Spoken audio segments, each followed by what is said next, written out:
Good morning, good afternoon, good evening. Welcome to Raven's Readings. I will be reading to you from The Murder of Roger Ackroyd, written by Agatha Christie in 1926. It's told from the point of view of Doctor Sheppard. Listen along and see if you can unravel any bits of the mystery. Let us know in the comments. I do readings twice a week. If you subscribe to my Substack newsletter, it's free. You'll be notified of my updates as soon as they're ready. If you enjoy this reading or have other classics you'd like to hear, leave me a comment. Last episode, Dr. Sheppard interviewed the former employer of the housemaid Ursula Bourne, and Poirot interviewed the doctor's sister, Caroline. She's a good source of village information, both fact and gossip. The next chapter opens with Dr. Sheppard's account of the inquest into the death of Roger Ackroyd. Chapter 12. Round the Table. A joint inquest was held on Monday. I do not propose to give the proceedings in detail. To do so would only be to go over the same ground again and again. By arrangement with the police, very little was allowed to come out. I gave evidence as to the cause of Ackroyd's death and the probable time, and the absence of Ralph Patten was commented on by the coroner, but not unduly stressed. Afterwards, Poirot and I had a few words with Inspector Raglan. The inspector was very grave. "It looks bad, Mr. Poirot," he said. "I'm trying to judge the things fair and square. I'm a local man, and I've seen Captain Patten many times in Cranchester. I'm not wanting him to be the guilty one, but it's bad whichever way you look at it. If he's innocent, why doesn't he come forward? We've got evidence against him, but it's just possible that the evidence could be explained away. But then why doesn't he give an explanation?" A lot more lay behind the inspector's words than I knew at the time. Ralph's description had been wired to every port and railway station in England. The police everywhere were on the alert. His rooms in town were watched, and any houses he had been known to be in the habit of frequenting. With such a cordon, it seemed impossible that Ralph should be able to evade detection. He had no luggage, and as far as anyone knew, no money. "I can't find anyone who saw him at the station that night," continued the inspector. "And yet he's well known down here, and you'd think somebody would have noticed him. There's no news from Liverpool either." "You think he went to Liverpool?" queried Poirot. "Well, sir, it's in the cards. That telephone message from the station, just 3 minutes before the Liverpool express left. There ought to be something in that." Poirot smiled. "Unless it was deliberately intended to throw you off the scent. That might just possibly be the point of the telephone message." "Well, that's an idea," said the inspector eagerly. "Do you really think that's the explanation of the telephone call?" "My friend," said Poirot gravely, "I do not know. But I will tell you this. I believe that when we find the explanation of that telephone call, we shall find the explanation of the murder." "You said something like that before, I remember," I observed, looking at him curiously. Poirot nodded. "I always come back to it," he said seriously. "It seems to me utterly irrelevant," I declared. "Well, I wouldn't say that," demurred the inspector, "but I must confess, I think Mr. Poirot here harps on it a little too much. We've better clues than that. The fingerprints on the dagger, for instance." Poirot became suddenly very foreign in manner, as he often did when excited over anything. "Monsieur Inspector," he said, "beware of the blind, comment dire, the little street that has no end to it." Inspector Raglan stared, but I was quicker. "You mean a blind alley?" I said. "That's it," said Poirot, "the blind street that leads nowhere. So it may be with those fingerprints. They may lead you nowhere." "I don't see how that can well be," said the police officer. "I suppose you're hinting that they're faked? I've read of such things being done, though I can't say I've ever come across it in my experience. But fake or true, they're bound to lead somewhere." Poirot merely shrugged his shoulders, flinging his arms out wide. The inspector then showed us various enlarged photographs of the fingerprints and proceeded to become technical on the subject of loops and whorls. "Come now," he said at last, annoyed by Poirot's detached manner. "You've got to admit those prints were made by someone who was in the house last night." "Bien entendu," said Poirot, nodding his head. Well, I've taken the prints of every member of the household, every one, mind you, from the old lady down to the kitchen maid. Personally, I didn't think Mrs. Ackroyd would enjoy being referred to as the old lady. She must spend a considerable amount of time on cosmetics. Everyone's, repeated the inspector fussily. Including mine, I said dryly. Yes, very well, and none of them correspond. That leaves us two alternatives, Ralph Patten or the mysterious stranger the doctor here tells us about. When we get a hold of those two, much valuable time may have been lost, broke in Poirot. I don't quite get you, Mr. Poirot.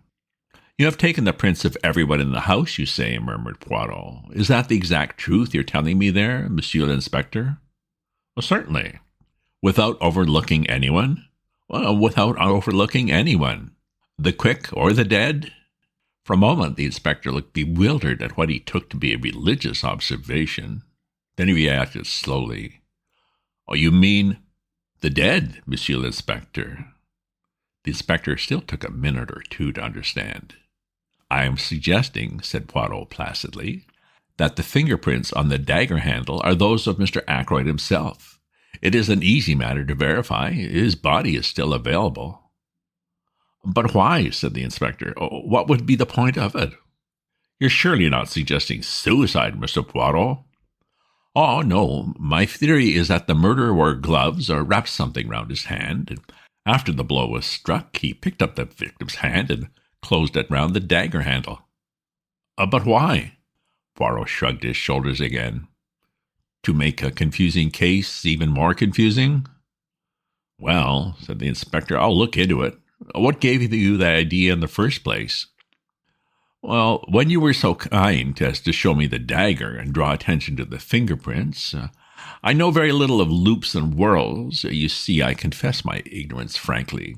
But it did occur to me that the position of the prints was somewhat awkward. Not so would I have held a dagger in order to strike. Naturally, with the right hand brought up over the shoulder backwards, it would have been difficult to put it in exactly the right position. Inspector Raglan stared at the little man. Poirot, with an air of great unconcern, flecked a speck of dust from his coat sleeve. Well, said the inspector, it is an idea. I'll look into it all right, but don't you be disappointed if nothing comes of it. He endeavored to make his tone kindly and patronizing, and Poirot watched him go off. Then he turned to me with twinkling eyes. Another time, he observed, I must be more careful of his amour propre. And now that we are left to our own devices, what do you think, my good friend, of a little reunion of the family? The little reunion, as Poirot called it, took place about half an hour later. We sat round the table in the dining room at Fernley, Poirot at the head of the table, like the chairman of some ghastly board meeting. The servants were not present, so we were 6 in all. Mrs. Ackroyd, Flora, Major Blunt, young Raymond, Poirot, and myself. When everyone was assembled, Poirot rose and bowed. Messieurs, mesdames, I have called you together for a certain purpose. He paused. To begin with, I want to make a very special plea to mademoiselle. To me, said Flora. Mademoiselle, you are engaged to Captain Ralph Patten. If anyone is in his confidence, you are. I beg you most earnestly, if you know of his whereabouts, to persuade him to come forward. 1 little minute, as Flora raised her head to speak. Say nothing till you have reflected, mademoiselle. His position grows daily more dangerous. If he had come forward at once, no matter how damning the facts, he might have had a chance of explaining them away. But this silence, this flight, what can it mean? Surely only one thing, a knowledge of guilt. Mademoiselle, if you really believe in his innocence, persuade him to come forward before it is too late. Flora's face had gone very white. Too late, she repeated, very low. Poirot leaned forward, looking at her. See now, mademoiselle, he said very gently, it is Papa Poirot who asks you this. The old Papa Poirot who has much knowledge and much experience. I would not seek to entrap you, mademoiselle. Will you not trust me and tell me where Ralph Patten is hiding? The girl rose and stood facing him. Monsieur Poirot, she said in a clear voice, I swear to you, swear solemnly, that I have no idea where Ralph is, and that I've never seen him nor heard from him either since the day of the murder." She sat down again. Poirot gazed at her in silence for a minute or two, and then he brought his hand down on the table with a sharp rap. "Bien, that is that," he said. His face hardened. "Now I appeal to these others who sit round this table. Mrs. Ackroyd, Major Blunt, Doctor Sheppard, Mr. Raymond. You are all friends and intimates of the missing man. If you know where Ralph Patton is hiding, speak out." There was a long silence. Poirot looked to each in turn. "I beg of you," he said in a low voice, "speak out."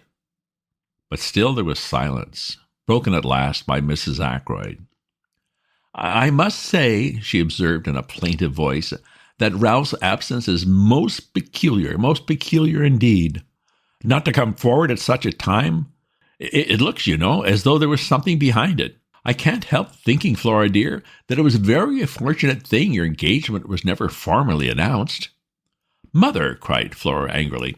"Providence?" declared Mrs. Ackroyd. "I have a devout belief in Providence, a divinity that shapes our ends, as Shakespeare's beautiful line runs." "Surely you don't make the Almighty directly responsible for thick ankles, Mrs. Ackroyd, do you?" asked Geoffrey Raymond, his irresponsible laugh ringing out. His idea was, I think, to loosen the tension, but Mrs. Ackroyd threw him a glance of reproach, took out her handkerchief, and continued. "Flora has been saved a terrible amount of notoriety and unpleasantness. Not for a moment that I think dear Ralph has anything to do with poor Roger's death. I don't think so. But then I have a trusting heart. I always have had, ever since a child. I'm loath to believe the worst of anyone.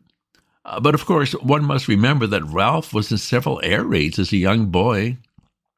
The results are apparent long after. Sometimes, they say, people are not responsible for their actions in the least. They lose control, without being able to help it." "Mother," cried Flora, "you don't think Ralph did it?" "Come, Mrs. Ackroyd," said Blunt. "I don't know what to think," said Mrs. Ackroyd tearfully. "It's all very upsetting. What would happen to the estate, I wonder, if Ralph were found guilty?" Raymond pushed his chair away from the table violently. Major Blunt remained very quiet, looking thoughtfully at her. "Like shell shock, said Mrs. Ackroyd obstinately.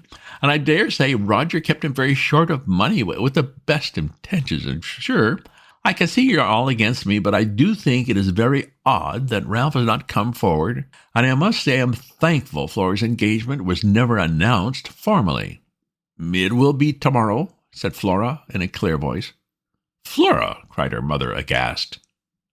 Flora had turned to the secretary.